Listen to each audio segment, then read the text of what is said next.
Hello, this is Bryce, and thanks for tuning into my YouTube channel, Jack of Trades. Today we're going to do an unboxing of a new tool. We're going to open it up and we'll set it up and do a demonstration of its functionality. This is a 12-inch combination sheet metal shear brake roll.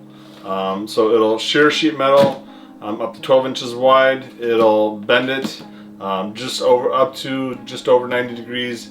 And it'll roll it either in a one-dimensional tube, or you can change. It's basically a 3-roller system, so you can change the spacing of the rollers on each side to get kind of a conical shape or varying, radius of curvature on each end of the sheet metal.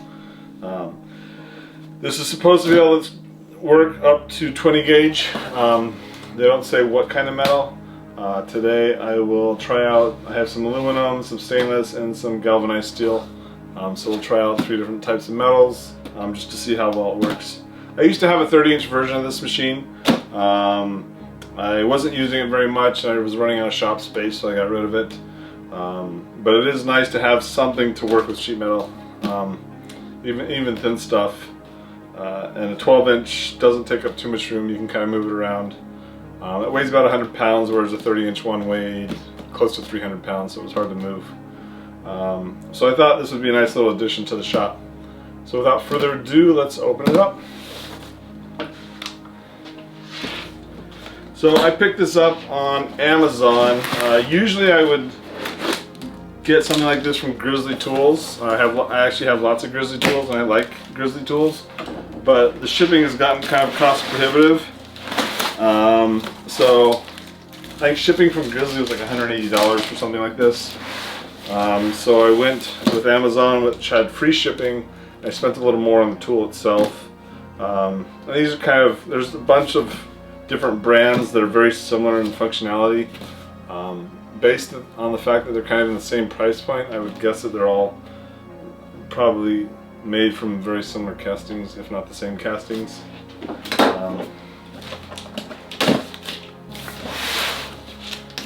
My 30-inch was actually a jet. But that is ancient history. Alright, so we got our lever bar.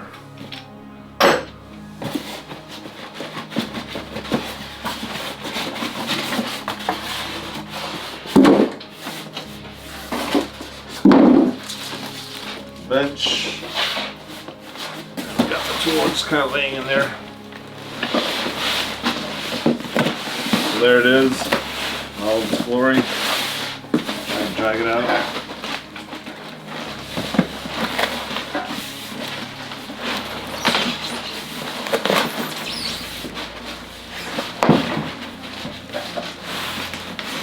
Alright, that was easy enough. Some other stuff in here.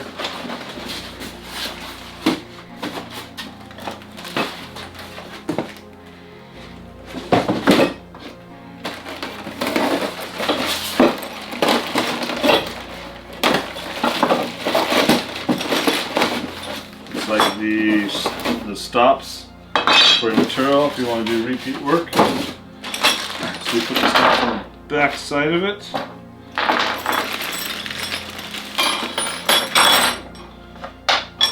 All steel.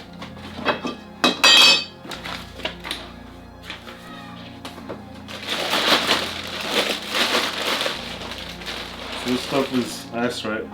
I've got gloves because I don't like getting grease on my hands.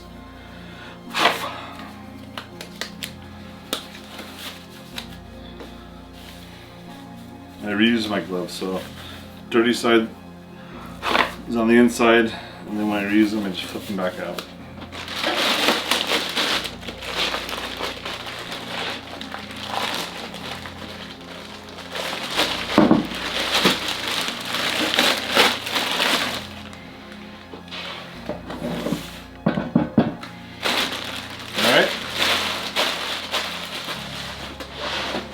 There it is. Yeah, these are the rollers for the slip roll. These are the blades for the press brake. And then you roll this guy up. Actually, it's not going to move on me. So let's go ahead and put the handle on.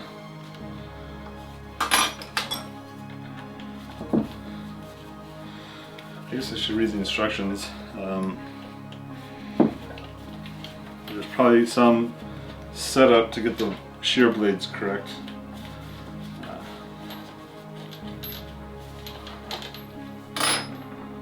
Okay.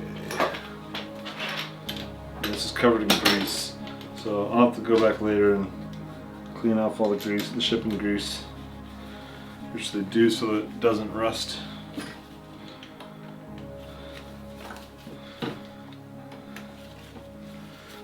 This plate on, and then you can adjust the thing for that. So, up position, see there's a little thumb screw, hold that handle in place.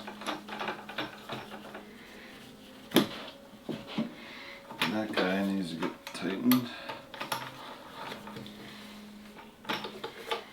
Same with that one up there. Alright,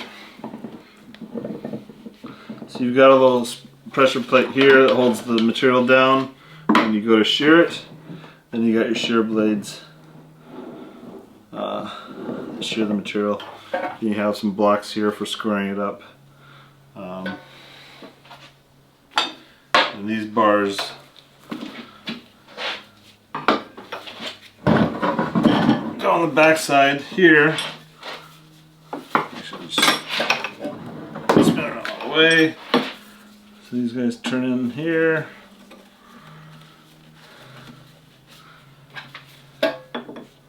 I'm not gonna do this all the way. We'll just try to set up a demonstration.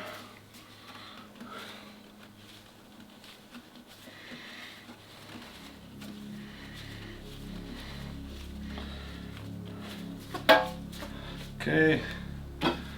You've got this guy here, goes like that. So this is just a material stop. These guys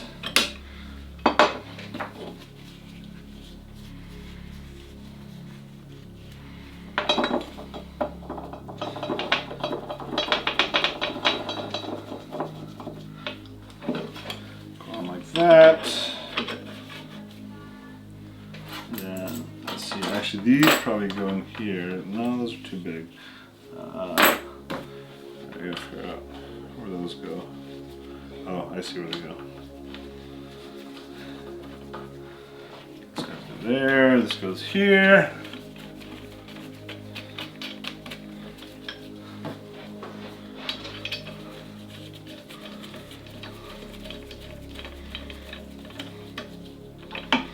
So basically when you feed your material in, you have a stop. So you can do repeat cuts. You can also just set up your material, kind of put some pressure on that, then push this up against your material so you have a stop.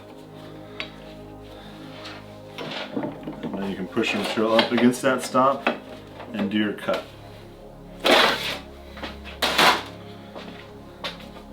These guys go up here. So these are for adjusting the roller spacing. And you would adjust this handle like that, kind of mid-stroke, or mid, so it's split the difference. And then you would roll this continuously.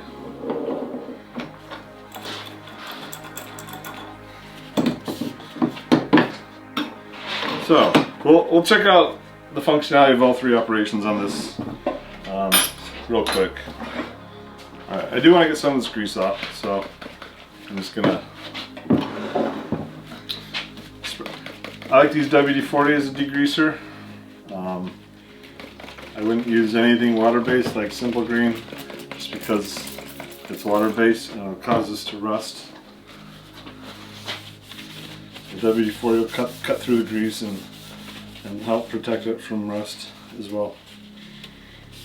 Not really a very strong protection, but It's good enough if you're using it, but if you're going to let it sit for a while, you should use some kind of a surface protectant, a wax, or you get a machine wax. So for the slip roll, we have 3 rollers, right? You can back these out here to pop this roller out if you need to. Help feed material in, I guess. I don't know. And I guess you tighten these, as reading the instructions would be helpful. And then on the back side, you have these adjusters here to adjust the position of your. It would be nice if these didn't screw off. To adjust the spacing of this rear roller, which sets the bend radius. So I misspoke earlier.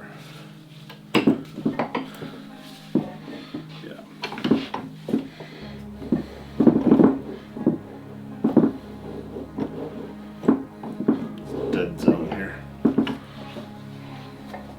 So we'll back this off.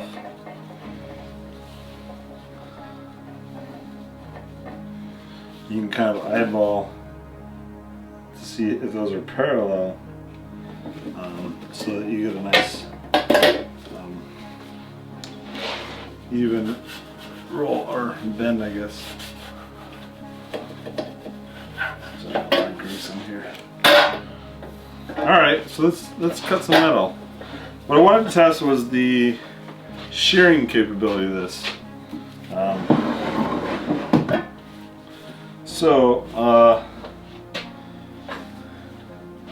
As I said earlier, this is kind of the work holding bar.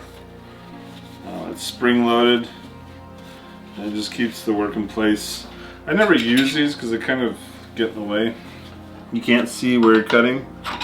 And it's not really, I guess you can kind of see there's a gap there, but they always got in the way. But we can try it out. So I have some material. This is a 27 gauge galvanized steel. It's 20 thousandths thick. I have some 18 gauge aluminum, which is about 40 thousandths thick. I have some 14 gauge aluminum, which is 62 thousandths thick. And this is only rated for 20 gauge, so we're already, and basically the smaller the number of gauges, the bigger or the thicker the material is. So the aluminums are beyond the spec of the machine, but because it is aluminum, I think we should be fine. I don't remember how thick I used to shear my bigger machine. I think I was working some material too thick and I ended up breaking the bed. So this is the bed, and with a 30-inch wide bed I actually ended up cracking it in half. So you should pay attention to what you're doing. The stainless will be the hardest material to cut. And I don't normally shear stainless. This is 23 gauge. It's 27 thousandths thick. So I think the easiest will probably be the galvanized, then the 18 gauge aluminum, then it's a toss up. I don't know if we'll be able to shear the 14 gauge aluminum. I don't know about the stainless. So I want to go ahead and clamp this down back here. I've got, well, let's see if I have clamps. I do have clamps. Let's see if it's enough to hold this thing in place.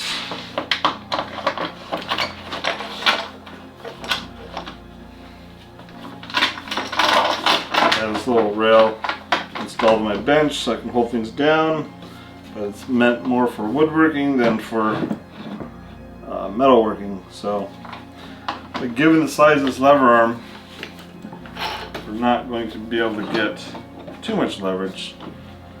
We'll see.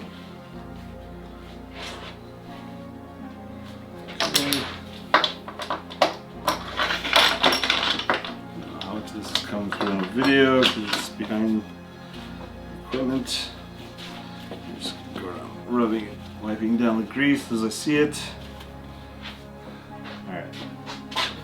think we didn't go through and set up anything with the blades. They looked pretty good. I don't see, and the motion is okay. I don't see any gaps, so we should get a nice shearing action with the blade. So let's do a strip of the 27 gauge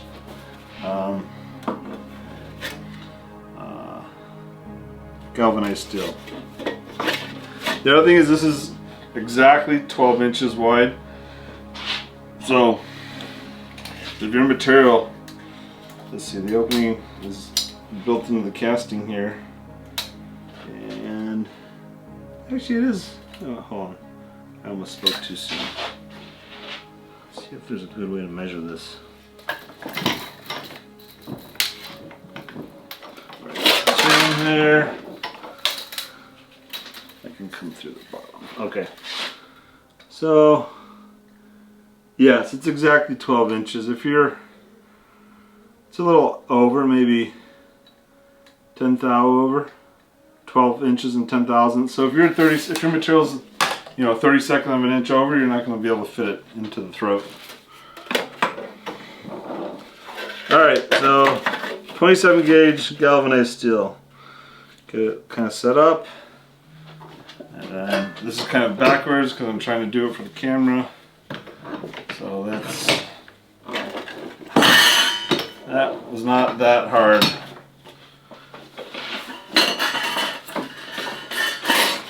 Get the material out. So we have a nice clean cut, no bending, nice and flat. It's a lot better than my previously cut edge. I cut this edge here with some shears, so it's all warped and nasty. So yeah, that's nice. All right, let's move on to the 18 gauge aluminum. That does not fit because it's bigger than 12 inches. It just fits in that direction. I'll go ahead and do another strip here so I can work with it with the bending and the rolling. That cut pretty easily.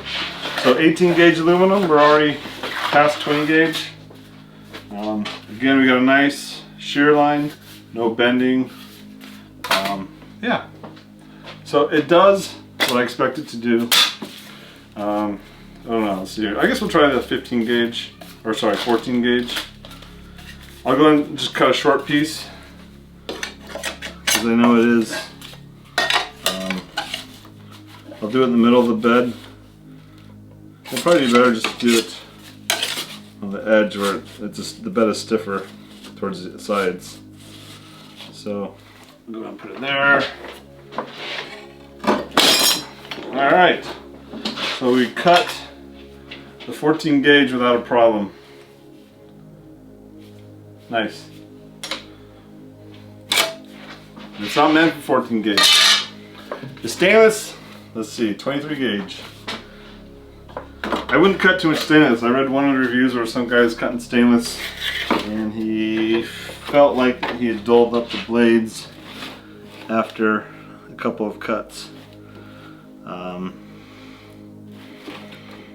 So I don't want to mess around. Since I don't plan on using it for stainless, I don't want to sit there and dull it up.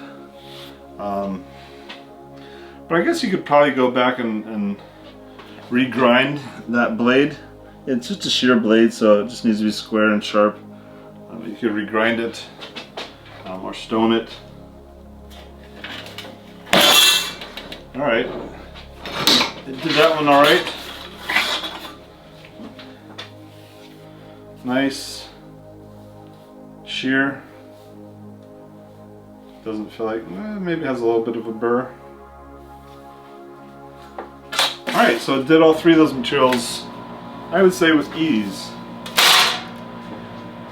So now let's do a break. So put this in, and this backstop, I think you can, well, it looks like you could probably flip it over and use it as a brake stop as well. Just put that in there. This is the 23 gauge stainless. no problem. Slightly under 90. So let's see if we can. I think I kind of just stopped when it felt like stopping.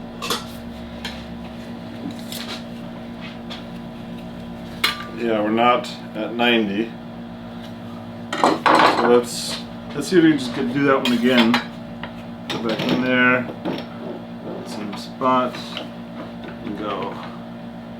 Yeah, so you can kind of control the bend. You really have to get a feel for it. So this is obviously beyond 90, and you can kind of pull it back. I mean, this stuff's pretty easy to work. If you really need to get 90, or just get a feel for using the machine. Take some experience. This is the 14 gauge aluminum.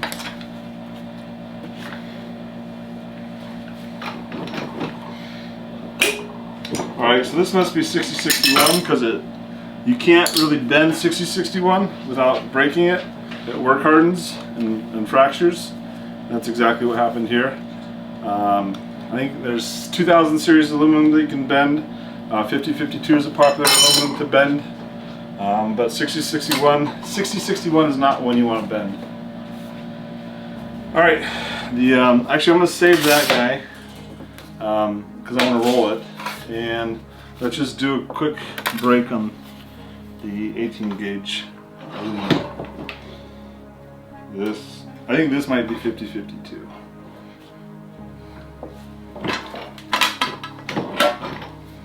So there, not quite 90. So if I want 90, I go back in there and do it just a little bit more. Yep, still not there. A little bit more.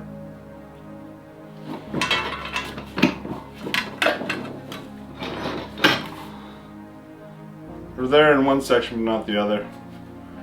But anywho, there's a little flange lip. Alright, let's roll something. So we're going to roll this guy. And so this setup has these little rollers here, or these grooves, so you can actually roll wire as well, or rod. I was trying to see if I had any rod here. I have a welding rod. I don't think I have anything small enough that I'm willing to sacrifice for rolling purposes. I have some titanium rod, but I don't want to ruin that.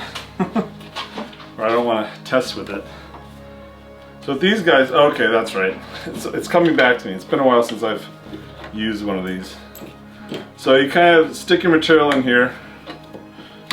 So loosen these up, stick your material in, set a gap, because you want this to kind of pinch on the material, because it's basically these two rollers pull it in and feed it up to the next roller, which bends it. So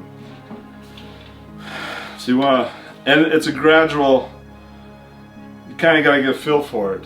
So sorry, I'm not an expert. That's why this is Jack of Trades channel, not the Master of Trades channel. So you kind of work both these screws on the top and on the rear, playing around with the rollers. You want to get enough squeeze on the material to pull it through, but you have to loosen it too, because you got to get it to kind of pop up on that other roller. So let me back off on this back roller, and this guard is kind of worthless. We've had the tool open for 15 minutes and we're already taking off the guard. I think the guard's more of a, I don't know, let's call it a dust shield than a safety guard. So we're going to take that off. I feel bad about that, but it's hard to work with, especially when you're trying to do it on camera. So let's get this guy set up where we want it, so I can feed that. And let me back off this rear roller, because we want it to kind of shoot up. There we go. We want it to come up, and there you go. You see how it's rolling it. And then what you do is, if you have thick material, you work it kind of back and forth, and you adjust these screws in the back. And You roll again, back and forth. And actually that's why that top roller comes off, because if you work this into a tube like this, then you need some way to get it off.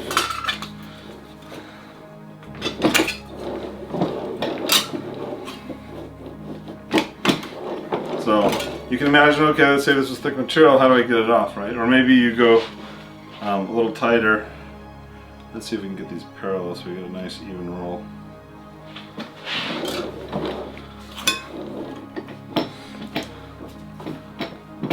Oh, we're stuck. It took the